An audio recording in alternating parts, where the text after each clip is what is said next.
इंग्रजी वाक्य कितीही मोठं असू द्या, त्याचा अर्थ तुम्हाला कसा लावायचा आहे आज तुम्हाला सेशन मध्ये मी सांगणार आहे. बघा, एक वाक्य दिले तुम्हाला. In fact he had copied.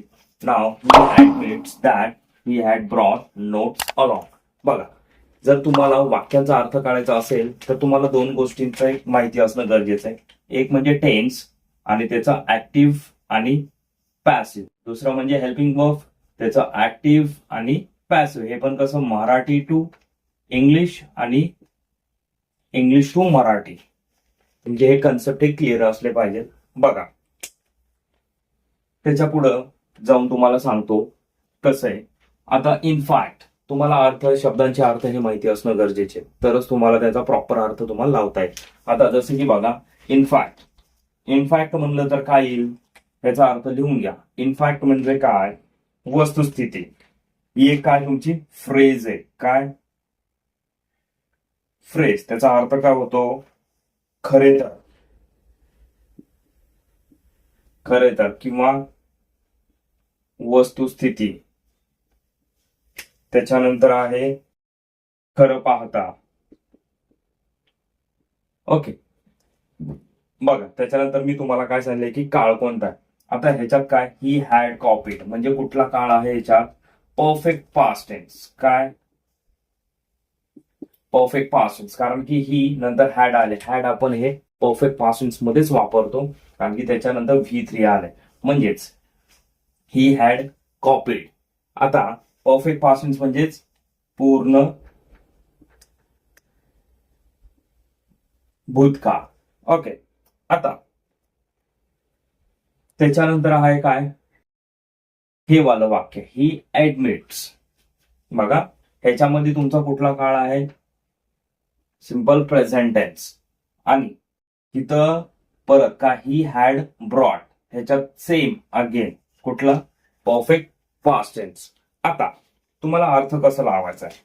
आता याच्यात पहिलं तुम्ही काय, शब्दांची तुम्हाला अर्थ माहिती असणं गरजेचे आहे. सिंपल प्रेझेंट टेन्स आहे ऍडमिट्स. बघा, ऍडमिट्सचा अर्थ काय होतो, कबूल करणे. त्याचे तीन अर्थ होतात. पहिला आहे कबूल करणे, दुसरा आहे काय, त्याला तुम्ही मान्य करणे पण म्हणू शकता. दुसरा आहे प्रवेश देणे. तिसरा आहे दाखल करणे म्हणजे दवाखान्यात. बघा, तुम्हाला तिथं कुठला अर्थाने तो शब्द वापरला हे लक्षात आलं पाहिजे. आता त्याची तुम्हाला अर्थही माहिती असणं गरजेचे. नंतर आहे काय, ब्रॉड. बघा, ब्रॉडचा अर्थ काय होतो, आणणे. नंतर आहे नोट्स, म्हणजेच तुमचे काय असतात की नोट्स म्हणतो ना आपण, लिहिलेले काय पॉइंट्स वगैरे काढलेले ते. प्रतिलिपी. ओके, त्याला तुम्ही नकल किंवा प्रत पण म्हणू शकता. सॉरी, हा, नोट्सला नाही म्हणू शकत, ते तुम्ही कॉपीला म्हणू शकता. ते नोट्स म्हणलं तर काय की तुमचे काढलेले नोट्स असतात, एका पेजवर तुम्ही लिहिलेलं असतं. बघा, आता ह्याच्यामध्ये ऍडमिट्स, ह्याचे तुम्हाला तिन्ही फॉर्म सांगतो मी तुम्हाला. टू ऍडमिट, सेकंड फॉर्म आहे ऍडमिटेड, नंतर थर्ड फॉर्म पण तुमचा तोच आहे, ऍडमिटेड. आता कॉपीचा फर्स्ट फॉर्म बघा काय, CO कॉपी. सेकंड फॉर्म असा आहे.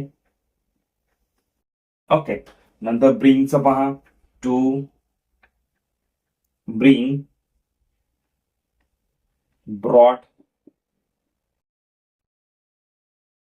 ब्रॉट. बघा, इनफॅक्टचा अर्थ काय सांगितलं आपण, खरं पाहता. कॉपी म्हणजे काय, नकल करणे. त्याचे पण तीन अर्थ होतात, घ्या लिहून घ्या. कॉपीचा पहिला अर्थ आहे नकल, दुसरा आहे प्रत,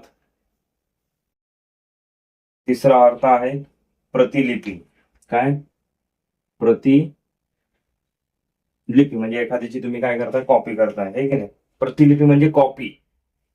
जसे की बघा, ताजमहलची दुसरी प्रतिलिपी कुठे आहे, त्याचं कॉपी कुठे केलेलं आहे, आपलं छत्रपती संभाजीनगर मध्ये. राईट, त्याला बीबी का मकबरा म्हणतात, त्याला प्रतिलिपी. ओके, आता खरं पाहता. ओके, खरं पाहता ही हॅड कॉपीड म्हणजेच त्याने काय नकल केली होती. नाव म्हणजे काय आत्ता. ही ऍडमिट्स म्हणजे काय, इथं अर्थ आहे कबूल करणे, म्हणजे तो कबूल करतो की. आता इथं कीचा म्हणजे दॅटचा अर्थ काय झालाय की. आता नॉर्मली आपण दॅटचा अर्थ काय घेतो, तो किंवा ते, बरोबर. पण इथं दॅटचा दुसरा अर्थ आहे काय की. दॅट म्हणजेच की. ही हॅड ब्रॉट म्हणजेच ब्रिंग म्हणजे काय आणणे, परफेक्ट पास्ट टेन्स आहे.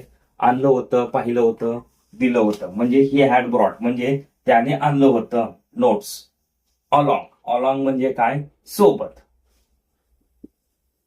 ओके, अलॉंग म्हणजे काय सोबत, असा त्याचा अर्थ आहे. आता पूर्ण त्याचा अर्थ पहा.